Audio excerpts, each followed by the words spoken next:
हिस्सेदार हूँ, किराएदार नहीं, जो मुझे बिना मतलब घर से निकाला जाए। का आटा चलाती है, घर से बाहर नहीं निकलो, कोई दाई नौकर मेरे पास नहीं आ सकती है, उस सबको मना करता है बिना कारण बिना मतलब का। ये संपत्ति इतना बड़ा चीज हो गया है, यही संपत्ति है, घर यही है। हाँ, हम किराएदार नहीं हैं, हम इस घर के हिस्सेदार हैं। मुझे ज़बरदस्ती बेदखल किया जा रहा है, सड़क पे लाया जा रहा है, बेटी के साथ मारपीट किया जा रहा है, बिना मतलब का आरोप लगाया जा रहा है, तरह तरह का इल्ज़ाम लगा के हमको फंसाया जा रहा है, और किसी भी तरह से ये घर से निकल जाए, यही ये लोग प्रयास में लगे रहते हैं। इसके हैं ये मेरा देवर मेन गेट में कहते हैं मेरा जूता चाट के जाओ तब हम गेट खोलेंगे। हम 6 बजे अगर घर से निकल जाए तो कहते हैं रंडीबाजी करने जाती हो। हम मिथिला पेंटिंग इस एज में, हम 50 साल के एज में हम मिथिला पेंटिंग अपने आप सीखे हैं। अगर मेरा कोई रिश्तेदार आ जाता है देख के जो हमको 1-2 दे दो, हम कहते हैं जो मेरे पास है तो कहता है रंडीबाजी।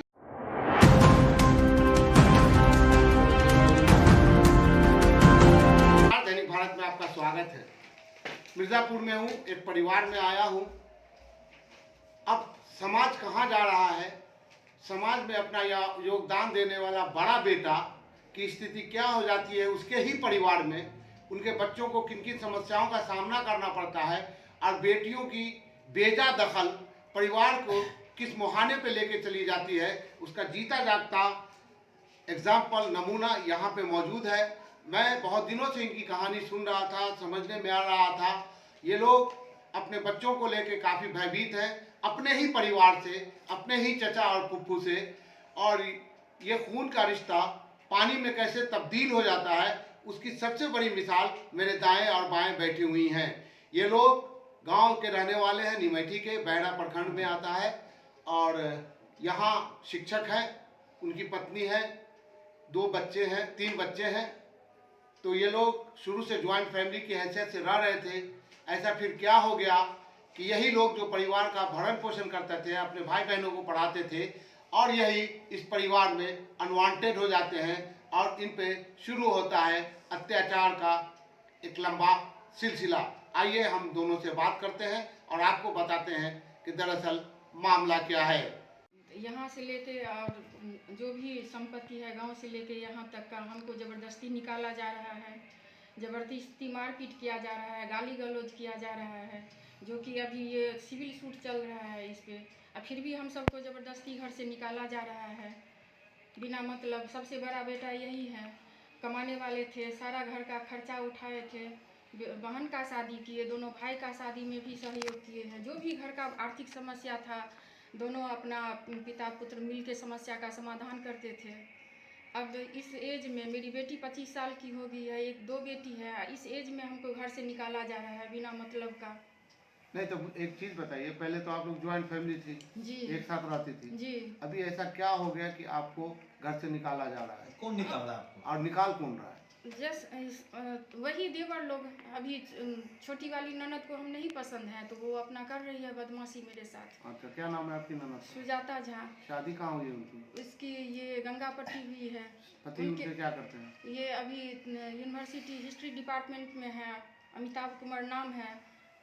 क्या आपको मौखिक रूप से निकाला जाता है या फिर बोला जा रहा है कि थाने? नहीं, ये लोग एसडीएम कोर्ट में भी दिए थे तो वहाँ पे नहीं हुआ है। जो बोला जो नहीं, बहू बेटा के प्रति इनका वैमनस्य का भावना है, आप लोग संपत्ति के लिए सिविल कोर्ट जाइए। हम लोग सिविल कोर्ट गए हैं, इस बीच में ये लोग मारपीट करके, गाली गलौज करके, तंग करके, तबाह करके, सब तरह से मानसिक हरासमेंट होता है।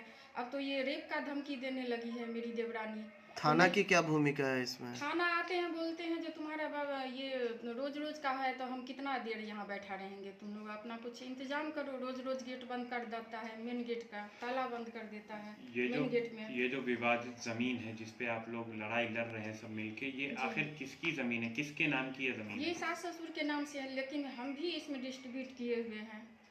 बड़ा बेटा होने के बड़ा नाते? बेटा बहू होने के नाते हम भी पारिवारिक जो भी आर्थिक समस्या था उसमें सहयोग किए हैं, बहनों की शादी में सब सहयोग कुछ किए किए आप? हैं। और ये बताइए आप हमको कि ये आपकी भी जमीन यहाँ है, आप ओरिजिनली रहने वाले कहाँ की? ये हम अमेठी के रहने वाले अमेठी हैं। के। वहाँ भी पैतृक संपत्ति से हमको वहाँ जाने नहीं दिया जा रहा है। बेटी के साथ मारपीट होता है, जाते हैं तो भगा देता है, तुम्हारा कहीं कुछ नहीं है, जाओ सड़क पे जाओ। पैतृक जो संपत्ति है वो आपके ससुर की है, उनके पिताजी की है या उनके नहीं, दादाजी इनके की? दादाजी के नाम से। तो दादा की प्रॉपर्टी में तो पोता का अधिकार बस होता बोल है। रहे हैं जो तुमको कहीं नहीं रहने देंगे, बस नहीं। जहाँ जाओ सड़क पे जाओ। आपके दोनों तीन देवर हैं, जी जैसे आपने कहा 3 देवर जी, हैं। जी। तीनों क्या क्या करते हैं, तीनों का नाम बताइए। एक है संजीव कुमार झा, रंजीव कुमार झा, मनोज कुमार झा। छोटा देवर कभी नहीं तंग तबाह किए करने आए हैं, किसी भी सूरत में वो कभी नहीं आए हैं तंग तबाह करने। अब क्यों नहीं आते हैं, नहीं आते हैं, वो इधर आते ही नहीं हैं कभी। नहीं। अपना पटना में रह के अपना जॉब करते हैं, वहीं रहते हैं, शादी नहीं किए हैं। वो अपना न्यूट्रल रहते हैं, किसी के साइड नहीं बोलते हैं। दोनों बीच वाला है, गांव का संपत्ति वो इनसे जो छोटे भाई हैं वही कब्जा किए हुए। वो कब्जा किए हुए हैं, मारपीट करते हैं, जाते हैं तो आप यहाँ किराएदार की हैसियत से है या अधिकार से आप रह रही हैं, या यहाँ नहीं, आपका अधिकार है मेरा, हम इस घर के तो बहू आप हैं। किराएदार हैं जो आपको कोई निकाल देगा? तो वो तो आप लोग समझिए नहीं, ये ना। सवाल है तो आप बोलती नहीं है कि मैं यहाँ का मेरा हम बोलते अधिकार है, हैं मैं सर, किराएदार अभी नहीं 1 साल से लाइन के लिए लोग काटने के लिए मेरा दे दिए थे बिजली विभाग में। सास के नाम से लाइट है, वो काटने मेरी देवरानी ऊपर आके हमको चाकू मार दी थी, जिसपे थाना प्रभारी उसको 324 लगाए हैं। आके पूरा दिखे हैं कैमरा खोल के, तो उस पर 324 लगाए हैं। जो हाँ सही में हमको सर आँख फोड़ने के लिए यहाँ चाकू मार दी थी। आँख तो बच गया चश्मा की वजह से, यहाँ चाकू बहुत गहरा। आपकी शादी कभी हुई थी? 96 में। तब से आप ज्वाइंट फैमिली था? जी। अलग कब से हुई हैं? अलग ये 13 में हम लोग यहाँ अलग हुए हैं। 13 में? हाँ 13। और तब से ये विवाद चल रहा है? जी। 2013 से? जी। इससे पहले भी ये लोग हमको एक बार मारपीट करके भगा दिए थे, तो फिर अपना समझौता करके लाए। उस समय कौन था? उस समय किसके कहने से ये सब हुआ था? फिर इन सबको लगा जो नहीं क्या अपना 2 साल हम रहे माँ के यहाँ लक्ष्मी सागर में, पापा लोग इस बच्चा सबको एडमिशन करवाए, वही लोग खर्चा देते थे। फिर सबको लगा जो नहीं गलत है, जो भी हुआ होगा। तो हम लोग कोर्ट में एक पिटीशन दिए, हमको खर्चा चाहिए, 3 बच्चा को लेके हम कहाँ जाएंगे। तो फिर ये लोग लाए अपना समझौता करके। अभी अगर हमको उसी टाइम में कुछ रहता तो हम कहते कोर्ट में जो हमको मारपीट किया जाए, हम बोले नहीं सब हमको रहना है, सही से रहना है कोर्ट जब में। पहली बार आपको घर से निकाला गया उस समय क्या हुआ था? किसके कहने से ये सब हुआ था? यही छोटी वाली ननद उस टाइम में भी मारपीट करती थी मेरे साथ। तो मैके में क्यों रहती?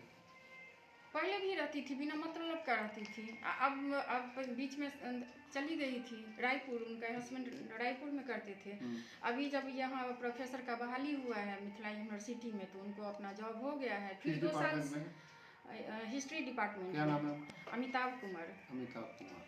ये बताइए, अभी तक आपने ननद और देवर पे तो आरोप लगा दिया, लेकिन क्या इसमें सास ससुर क्या कुछ नहीं बोलते हैं? किसके तरफ हैं वो दोनों? पहले तो इन्हीं के तरफ थे, तो इन सबको फटकने नहीं देते थे।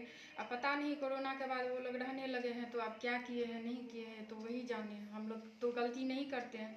दोनों साइड कैमरा लगा हुआ, बड़ा बेटा के हैसियत से सारा देखभाल करते थे। अभी तक तो करते थे ना, हम इतना बुरे थे तो अभी तक ये लोग कैसे जिंदा रह गए? कोई नहीं रहता था देवर सब, तो हम लोग सेवा नहीं किए, देखभाल नहीं किए, तो हम लोग तो वो लोग तो बिलट के मर जाते ना।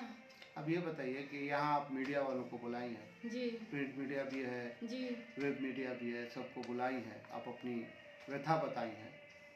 तो हम लोगों के माध्यम से क्या आप चाहती हैं और प्रशासन से या अपने सास ससुर से या अपने देवर से ननद से क्या कहना चाहती हैं वो बताइए आप। सर, जो भी जिसका मतलब मान लीजिए एक फैमिली है, इसमें इस संपत्ति को लेकर के विवाद हो रहा है, तो आप चाहे कोर्ट का आदेश मानिए या सामाजिक स्तर पर इसको सुलझाइए।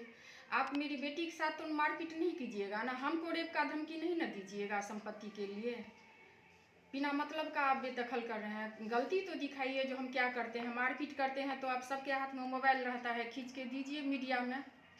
सबूत चाहिए। सबूत चाहिए। आप ऐसे नहीं ना इल्ज़ाम लगा सकते हैं। हर 2 दिन के बाद आप पुलिस मेरे घर नहीं ना भेज सकते हैं, घर को सर्च करवा देते हैं। मानवाधिकार आयोग में कंप्लेन।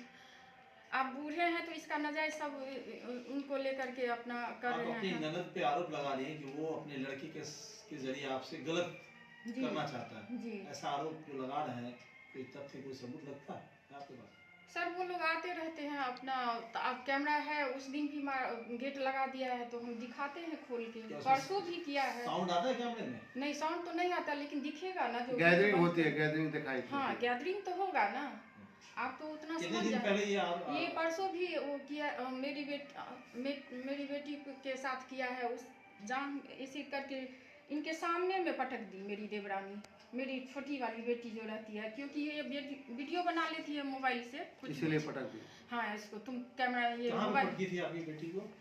यहाँ इधर से वो आते हैं ना तो शेड में कैमरा नहीं है, ये शेड अच्छा, से जो गली आते में? हैं हाँ तो वहाँ। क्या नाम हुआ आपका? सरिता झा, पति का नाम? राजीव कुमार झा।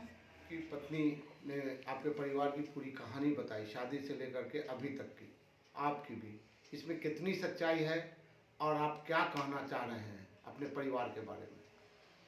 हम यही कहना चाहते हैं जो मेरा जो उचित हक हिस्सा है वो हमको मिलना चाहिए।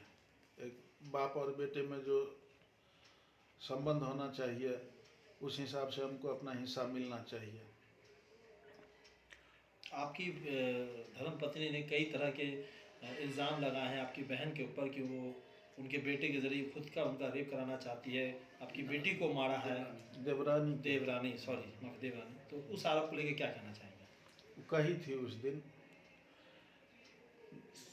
ये ज़मीनी विवाद शुरू होने से पहले क्या आप अपने माता पिता के साथ नहीं रहते थे? उनका भोजन पालन आप करते थे या फिर आपके दूसरे भाई करते थे? नहीं, हम करते थे। आपकी जब आप करते थे तब फिर आपके पीछे क्यों पड़ गया सब आदमी? कुछ कारण तो होगा। वो मेरे भाई के दबाव में आकर के ऐसा करने लगे। आपकी बहनें यहीं रहती हैं? आती जाती रहती है। अच्छा, छोटी वाली कहाँ रहती है? लहरिया सराय में रहती है। लहरिया सराय में रहती हैं। क्या नाम हुआ आपका? राजीव कुमार झा।